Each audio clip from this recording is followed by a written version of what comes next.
Hello student, कैसे हैं आप सब। उम्मीद करता हूं आप सब अच्छे होंगे। आप सबकी पढ़ाई भी बेहतर चल रही होगी। क्लास 12 केमिस्ट्री एनसीईआरटी चैप्टर 10 में आज के इस लेक्चर में आप सीखने वाले हो हेलो एल्केन के भौतिक गुण, physical properties of halo alkane. सबसे बड़ा क्वेश्चन सबके मन में ये उठता है कि सर यहां से बोर्ड एग्जाम में क्वेश्चन कैसे पूछा जाएगा। अब जैसे हर वर्ष ब्लूप्रिंट चेंज होते रहता है, कभी कभी इस चैप्टर से 4 अंक का क्वेश्चन ही आ जाता है, कभी कभी 2 अंक के ऑब्जेक्टिव भी पूछे जाते हैं।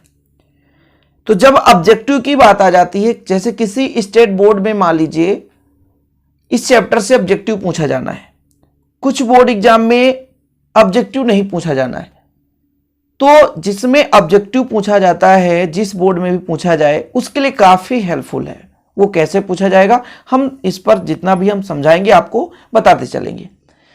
साथ में कॉम्पिटिटिव एग्जाम के पर्पज से काफी महत्वपूर्ण हो जाता है। तो शुरू करते हैं। और ऐसे ही छोटे छोटे चीज आप लोग भूल जाते हो, नहीं पढ़ते हो, जो बाद में आपको दिक्कत करती है। तो सबसे पहले बात कर लेते हैं भौतिक अवस्था तथा गंध। हेलो एल्केन कहलाता क्या है फिर बच्चों? एल्केन समूह से एक हाइड्रोजन निकालकर हाइड्रोजन तत्व जोड़ दो तो हेलो एल्केन बन जाता है। 2 हाइड्रोजन निकालोगे, 2 हाइड्रोजन तत्व जोड़ोगे, 3 हाइड्रोजन निकालोगे, 3 हाइड्रोजन तत्व जोड़ सकते हो, वो सारे के सारे हेलो एल्केन कहलाते हैं। मतलब एल्केन समूह से आप हाइड्रोजन निकालते जाओ और उसमें हाइड्रोजन तत्व जोड़ते जाओ। हाइड्रोजन तत्व में फ्लोरीन, क्लोरीन, ब्रोमीन, आयोडीन, ये 4 तत्व मुख्य रूप से होते हैं। तो इन तत्वों को जोड़ते जाओ तो आपका बन जाता है हेलो एल्केन। अब देखिए, हेलो एल्केन के भी निम्न सदस्य, मतलब एक कार्बन वाले हेलो एल्केन को हम निम्न सदस्य कह देंगे। एक कार्बन से अधिक 5-6 कार्बन तक निम्नतर सदस्य बोल देंगे। और 10, 12, 13, 14, 15 कार्बन वाले समूह को हम उच्चतर सदस्य बोल देंगे। तो यहां पर ऑब्जेक्टिव क्वेश्चन कैसे पूछा जाएगा, एक इसमें से बनेगा। जैसे क्वेश्चन दिया है, एल्किल हैलाइड के निम्नलिखित में से कौन सा एल्किल हैलाइड आपका गैस नहीं है? 4 ऑप्शन दे देगा। जैसे यहां पर आपको दिख रहा है, पहला दे देगा A number CH3Cl, B number CH3I, C number CH3Br और डी नंबर C2H5Cl। अब देखो, एल्किल हैलाइड के निम्न सदस्य CH3Cl हो, चाहे C2H5Cl हो, CH3Br है, C2H5Cl समान ताप पर गैस है।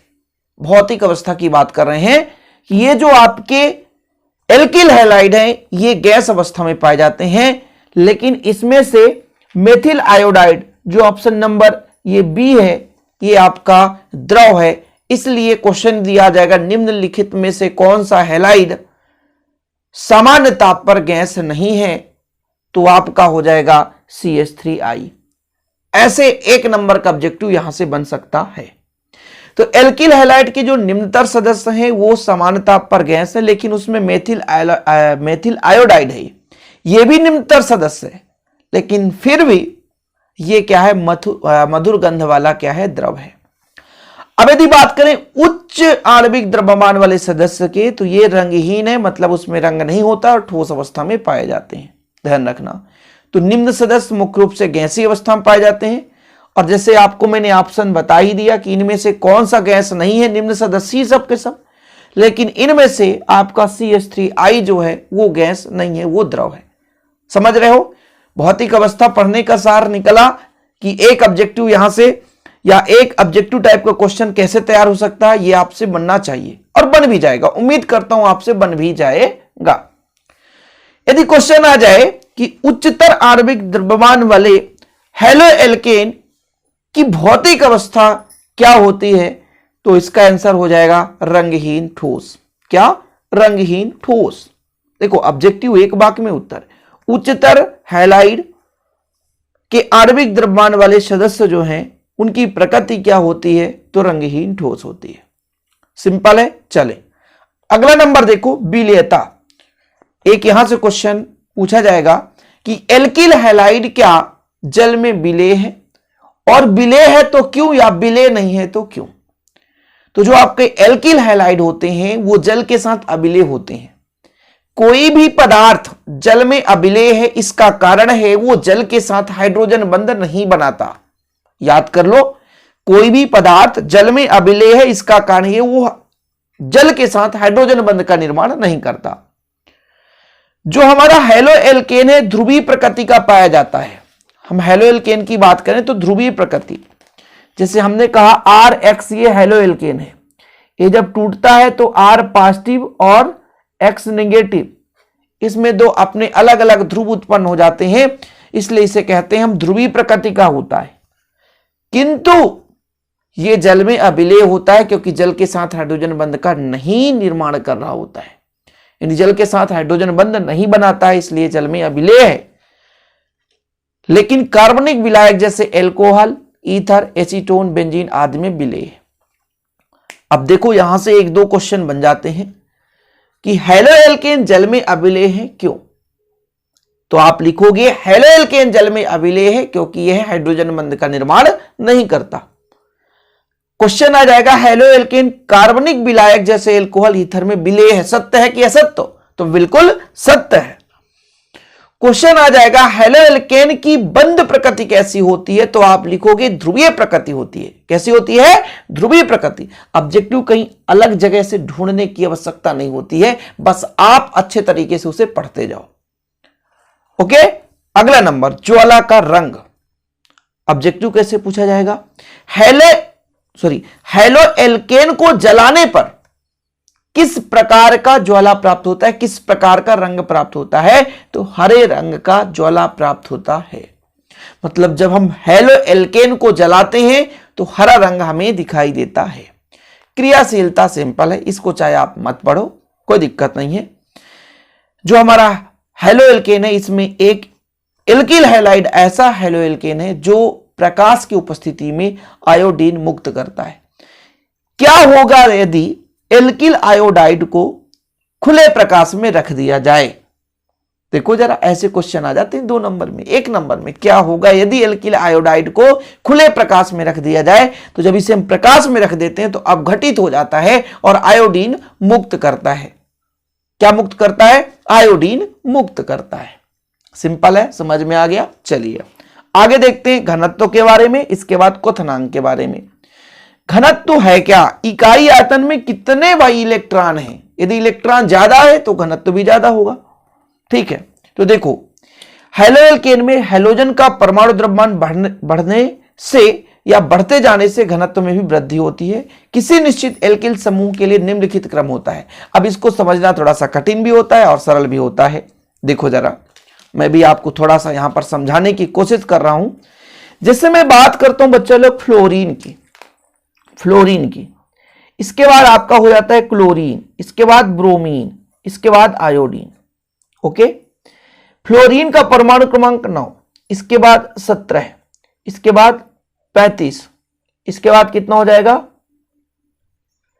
इसका लगभग 53 होता है। सही है ना? चलो अब देखो इनमें क्या होता है। जैसे मान के चलता हूं इससे एक कोष इसमें ज्यादा हो गया, फिर इससे एक कोष इसमें ज्यादा हो गया, इससे एक कोष इसमें ज्यादा, कोष की संख्या 1 बढ़ती है, कक्षा 1 बढ़ता है, लेकिन इलेक्ट्रॉन बहुत ज्यादा बढ़ जाते हैं। इलेक्ट्रॉन बहुत ज्यादा बढ़ जाते हैं। समझने की कोशिश करें आप लोग कि भाई साहब जब समूह में ऊपर से नीचे चलते हैं इस प्रकार से फ्लोरीन, क्लोरीन, ब्रोमीन, आयोडीन, तो इसमें भाई साहब 8 इलेक्ट्रॉन ज्यादा हो गए। इसमें जब चले तो 18 इलेक्ट्रॉन बढ़ गए, फिर चले तो फिर 18 इलेक्ट्रॉन बढ़ गए। तो कोष तो 1 बढ़ता है। फ्लोरीन की अपेक्षा जो आपका क्लोरीन है इसमें 1 कोष ज्यादा है, फिर इससे 1 कोष ज्यादा है, फिर इससे 1 कोष ज्यादा है। तो जब समूह में ऊपर से नीचे चलते हैं तो कोष की संख्या में तो 1 कोष बढ़ोतरी होती है, मतलब 1 कोष बढ़ता जाता है, लेकिन उनमें इलेक्ट्रॉन बहुत ज्यादा मात्रा में 18 इलेक्ट्रॉन मायने रखता है। तो कोष की संख्या तो 1। जैसे मैं कह दूं कि भाई साहब मेहमान आ गए 25 और हम बोल रहे हैं बेटा कमरा 1 और खाली कर दो, फिर आ गए मेहमान 18, फिर एक कमरा खाली कर दो। ऐसे में क्या होगा, घनत्व तो बढ़ेगी ही। भाई साहब व्यक्ति बहुत ज्यादा आ रहे हैं और कमरे 1-2 मिल रहे हैं, तो ऐसे में क्या होगा, ऐसे में घनत्व बढ़ेगा। वही चीज यहां पर कहा गया कि हेलो एल्केन में हैलोजन परमाणु पर डिपेंड करता है। हैलोजन परमाणु को यदि हम देखें तो जब हम परमाणु द्रव्यमान बढ़ता है, मतलब उसमें इलेक्ट्रॉन प्रोटॉन की संख्या बढ़ रही है, तो भाई साहब उसका घनत्व तो बढ़ रहा है। और ये सही क्रम है, ये सही क्रम है। अब ये सही क्रम यदि आपसे याद है कि भाई साहब इसका सही क्रम है घनत्व का, RF यदि मैं कह दूं एल्किल फ्लोराइड, इससे ज्यादा घनत्व एल्किल क्लोराइड, इससे ज्यादा घनत्व एल्किल ब्रोमाइड, और सबसे ज्यादा घनत्व एल्किल आयोडाइड। ठीक है, अब 4 ऑप्शन में आ जाएगा निम्नलिखित में से सबसे कम घनत्व वाला एल्किल हैलाइड है, या क्वेश्चन इससे पूछा जा सकता है निम्नलिखित में से कौन सा सबसे ज्यादा घनत्व रखता है। तो फिर आपको पता है ये क्रम है, सबसे कम RF में और सबसे ज्यादा RI में। ये चीज यहां पर लिखा है जो आप लोग समझ पा रहे हो। ठीक है, नोट करके आप लोग मेंशन करोगे कि एल्किल फ्लोराइड और एल्किल क्लोराइड जल से हल्के होते हैं। कितना अच्छा लॉजिक क्वेश्चन है। हो सकता है ऐसे क्वेश्चन भाई साहब कंपटीशन एग्जाम में पूछे सकते, जो NDA की तैयारी करता है, नीट की तैयारी करता है, समझ रहे हो। तो भाई साहब यहां पर एल्किल फ्लोराइड और एल्किल क्लोराइड, ये जो 2 हमारे पास हेलो एल्केन्स यौगिक हैं, ये जल से हल्के होते हैं, जबकि एल्किल ब्रोमाइड और एल्किल आयोडाइड जल से भारी होते हैं। लिख लो आप लोग, एल्किल क्लोराइड फ्लोराइड दोनों जल से हल्के होते हैं, जबकि ब्रोमाइड और आयोडाइड जल से भारी होते हैं। उम्मीद करता हूं समझ में आ गया होगा। और लास्ट आज का है क्वथनांक। क्वथनांक क्या है, किसी पदार्थ को गर्म करते हैं तो एक निश्चित टेम्परेचर पर उसका जो आप वाष्प दाब है वायुमंडलीय दाब के बराबर हो जाए। किसी पदार्थ को जब हम गर्म करते हैं, बचपन में आप पढ़ रहे हो कि किसी पदार्थ को द्रव अवस्था से हम गैस अवस्था में बदलना चाहते हैं, तो उसको जो टेम्परेचर की आवश्यकता होती है, जो तापमान लगता है, उसे कहते हैं हम क्या, क्वथनांक। लेकिन ऐसा नहीं है। क्वथनांक के लिए आपको अलग से परिभाषा तैयार करना है। हम क्या कह रहे हैं, थोड़ा समझने की कोशिश करो कि किसी पदार्थ को जब हम गर्म कर रहे हैं, एनर्जी दे रहे हैं, तो वो पदार्थ धीरे धीरे करके गैस अवस्था में बदलने की कोशिश करेगा। और वो गैस अवस्था में कब बदलेगा, जब उस पदार्थ या उस द्रव का दाब वायुमंडलीय दाब के बराबर हो जाएगा। कोशिश करें समझने की, किसी पदार्थ को मैं गर्म कर रहा हूं, यदि उस पदार्थ, किसी पदार्थ को मैं गर्म कर रहा हूं, यदि उस पदार्थ का जो दाब है वायुमंडलीय दाब के बराबर हो जाए, तब वह वाष्पित होना शुरू हो जाएगा, गैस अवस्था में बदलने लग जाएगा। और इस प्रक्रिया में जो टेम्परेचर लग रहा है, जो ताप लग रहा है, यानी वह ताप जिस ताप पर किसी द्रव का दाब वायुमंडलीय दाब के बराबर हो जाए, तो क्वथनांक कहलाता है। सिंपल है। और क्वथनांक ज्यादा किसका होगा, जिसका परमाणु द्रव्यमान अधिक होगा। सिंपल है और कुछ भी नहीं। कार्बन की संख्या ज्यादा है, उसका क्वथनांक अधिक होगा। परमाणु द्रव्यमान तो देखो जरा, हेलो एल्केनो के क्वथनांक समान कार्बन परमाणुओं वाले एल्केनो के क्वथनांक से अधिक होते हैं। मतलब जैसे मैं आपसे कह दूं कि यहां पर है C2H6, ठीक है, और यहां पर है C2H5Br। तो जो हमारा एल्किल हैलाइड, ये हमारा एल्केन है, और नीचे वाला आपको दिख रहा है एल्किल हैलाइड। तो जो हमारा हेलो एल्केन है, समान कार्बन वाले एल्केनों की अपेक्षा अधिक क्वथनांक रखते हैं। हेलो एल्केन बात कर रहे हैं, समान कार्बन वाले एल्केनों की अपेक्षा अधिक क्वथनांक रखते हैं, मतलब इसका क्वथनांक अधिक है। इसको यदि हम गैस अवस्था में बदलना चाहते हैं, तो इसमें अधिक टेम्परेचर की आवश्यकता होगी, इसमें अधिक तापमान की आवश्यकता होगी। आपने क्या पढ़ा, वह ताप जिस ताप पर किसी पदार्थ का दाब वायुमंडलीय दाब के बराबर हो जाए, और यदि वायुमंडलीय दाब के बराबर हुआ तो समझ लो कि वो सीधा वाष्पित होना प्रारंभ हो जाएगा, वाष्प की अवस्था में बदलना शुरू हो जाएगा। तो हम यदि कह दें कि सामान्य कार्बन से उसी कार्बन का हेलो एल्केन है, तो उनमें से किसका क्वथनांक अधिक होगा, तो आप कहोगे भाई साहब हेलो एल्केन का। ठीक है, समझ में आया। समान एल्किल समूह वाले एल्किल हैलाइडों के क्वथनांक में उपस्थित हैलोजन परमाणु के परमाणु द्रव्यमान के साथ वृद्धि होता है।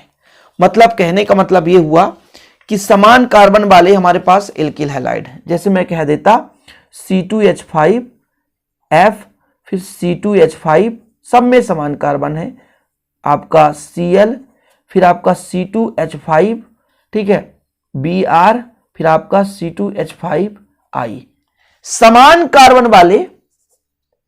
कार्बन वाले हमारे पास एल्किल हैलाइड है, तो इनमें जो क्वथनांक है परमाणु द्रव्यमान वृद्धि के आधार पर हम देखेंगे। तो इसका परमाणु द्रव्यमान अधिक, फिर इससे इसका अधिक, फिर इससे इसका अधिक। तो यदि समान कार्बन वाले एल्किल हैलाइड हैं तो उनमें जो आपका हैलोजन तत्व है, हैलोजन तत्व का परमाणु द्रव्यमान अधिक है, तब उसका क्वथनांक अधिक होगा। समझ में आया। देखो जरा, एल्किल समूह वाले एल्किल हैलाइडों के क्वथनांक उनमें उपस्थित हैलोजन परमाणु के परमाणु द्रव्यमान में वृद्धि के साथ बढ़ती है। जैसे यहां पर लिखो एल्किल आयोडाइड, आयोडीन का परमाणु द्रव्यमान सबसे ज्यादा है, इसलिए इसका क्वथनांक सबसे अधिक होगा। ब्रोमाइड, इससे कम द्रव्यमान है ब्रोमाइड यानी ब्रोमीन का। फिर क्लोराइड, क्लोरीन का उससे भी कम है। फ्लोराइड, फ्लोरीन का सबसे कम है, इसलिए फ्लोरीन का यहां पर फिर बच्चों क्वथनांक एल्किल फ्लोराइड का सबसे कम होगा। अब भाई क्रम यदि आपसे बन रहा है तो ऑब्जेक्टिव में तो कैसे भी पूछ दिया जाए क्वेश्चन कि निम्नलिखित में से किसका क्वथनांक सबसे अधिक है। जैसे पूछ देता हमारे पास RCl है, RBr है, RI है और RF है। सबसे ज्यादा क्वथनांक R सब में समान है, तो भाई साहब सबसे ज्यादा क्वथनांक RI का होगा और सबसे कम क्वथनांक तो RF का होगा। ये सबसे कम रख रहा है और ये सबसे ज्यादा रख रहा है। समझ में आया। और ऐसे ही क्वेश्चन ऑब्जेक्टिव में पूछे जाते हैं और लोगों के मन में डाउट है कि सर कहां से आ गया है, ये चीज तो हमने कभी पढ़ा ही नहीं था। और कुछ बच्चे तो बिना काम के व्हाट्सएप में मैसेज करते रहते, सर आज वीडियो नहीं आया, सर ये चीज तो आपने पढ़ाया नहीं, सर ये हमने तो पढ़ा नहीं। अरे बच्चा पूरा तो देखो, एक बार प्लेलिस्ट तो देखो, बेहतर रूप से तैयारी करो। आप वीडियो और नोट्स दोनों चीज यदि लेकर पढ़ाई कर रहे हो, मैं गारंटेड कहता हूं आप फिजिक्स केमिस्ट्री जो मैं पढ़ा रहा हूं प्रेजेंट टाइम में आप अच्छे अंक लाएंगे। लेकिन हाँ, इसके साथ साथ आपको नोट्स भी लेना होगा। नोट्स के लिए आपको कांटेक्ट करना 96 85 29 91 49। हाँ बच्चे लोग, मात्र 100 रुपीज में आपको हैंड रिटेन नोट्स दिए जाते हैं। तो देर किस बात की, थोड़ा सा आपका हेल्प चाहिए होता है, थोड़ा सा फाइनेंशियल सपोर्ट आपका मिल जाता है और आप भी बेहतर रूप से प्रॉपर रूप से नोट्स पा जाते हैं और विधिवत तैयारी करते हैं। तो चलिए बच्चा लोग ऐसे ही प्यार और सपोर्ट बनाए रखें। मिलते हैं अगले वीडियो के साथ। जय हिंद, वंदे मातरम।